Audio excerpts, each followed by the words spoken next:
So who's responsible for looking at, say, Durham Region's entire healthcare system and kind of trying to coordinate things and talk to different aspects of it, like long-term care facilities, primary care doctors, Lakeridge Health, and try to make sure the system's working the best it can?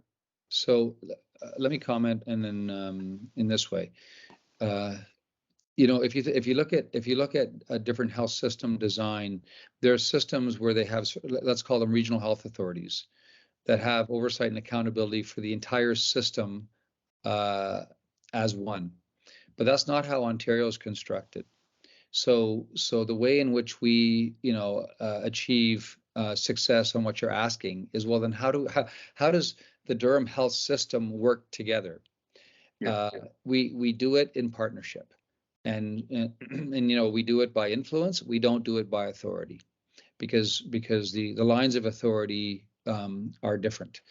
And so our ambition as a hospital and our strategic plan is actually to support, promote, and influence progressive health system integration in a way that addresses what you just said. If you have all the key stakeholders at the table, you start to understand the problems, not just the symptoms of the problem, and then understand what the solutions can look like. So that we see that as our work, and we have been and will continue as an organization to do exactly that. But it is by creating the partnerships across the system here in Durham. That's how we're going to succeed, at least in today's regulatory environment. I'll comment one other thing. I'll comment as Mike was talking. Something for you to think about as you build your story is when I look at the health human resource crisis that's facing the health industry, as it is facing many industries. It'd be worth you having a conversation with our home and community care leadership in Durham, because I think it's worth understanding what they're struggling with right now, and why it is that they themselves have their own challenges, even more intense, since the pandemic, in meeting the needs of the community and in supporting hospital discharges, if I could put it that way. So all these pressure points, you're probably, as you try and build your story, it'll be helpful for you to get this picture. And then you'll see how the ambulance offload question, which is a really important question. We don't want sick people and our ambulance crews, not getting timely care. Nobody does.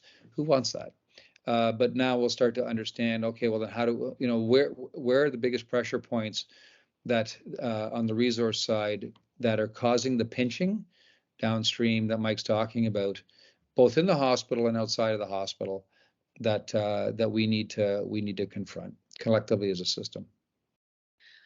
Before you go, I just have a quick question on another topic. One of the things that people ask about is the masking rules that are still in place in Lakeridge Health. Could you explain briefly why you're keeping that in place, and how the public has reacted to that, and what you're hoping from the public on that? Yeah, so I think about it mostly in terms of how we protect our neighbor.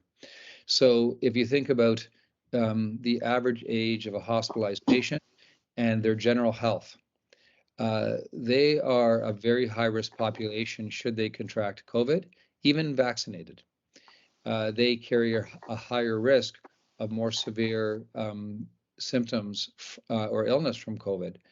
And so, we are doing everything we can to protect them first and foremost. So that's number one. And with COVID continues to circulate, and so I don't think that hospitals in general, will be prepared to give up on masking, at least for the foreseeable future. That's how I see this unfolding. Secondly, if we really relax the rules in that way, we also need to protect our staff, and we already have issues with staffing. And we already have, at a low level, we continue to have some absenteeism because our staff, are continuing to contract COVID, and they're vaccinated. All our staff are vaccinated. So we need to protect our patients and we need to protect our human resources. And I think people could understand that, because those same people may need to come to our ED and get care, or they may need to be admitted for treatment, and they expect that our service will be there, and we expect to be there for them. So masking is here for, I don't know Yeah. I don't know when it will end, but you can tell me how we need to build the narrative so people say, yeah, well, that makes sense, and then it's not really a debate. Yeah. From the emergency department perspective, those are exactly the issues.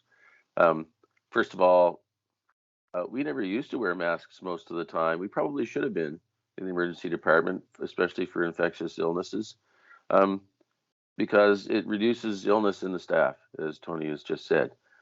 And for a year and a half, I didn't get any colds because I was masked all the time.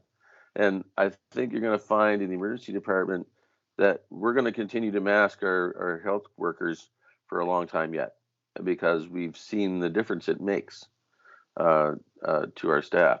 The second thing is, in the emergency department, we see the sickest and the most frequent numbers of COVID or any other infectious illness, for that matter, in the entire community, in the entire population. So it only makes sense if we know we're going to see the vast majority of the very sick people with these illnesses, and also people with immune system disorders and cancer-related disorders, chemotherapy-related illnesses. These people all go through the emergency department on a frequent basis. And to pretend that somehow, because in the population the numbers are low, that those people don't need protection is mind-boggling. We know we're going to see them. Should we be sitting people unmasked in our hallways when they could have a COVID illness or RSV virus or influenza virus or something else? We need to be able to protect our entire population, and especially those who are the sickest, which are the ones that we see.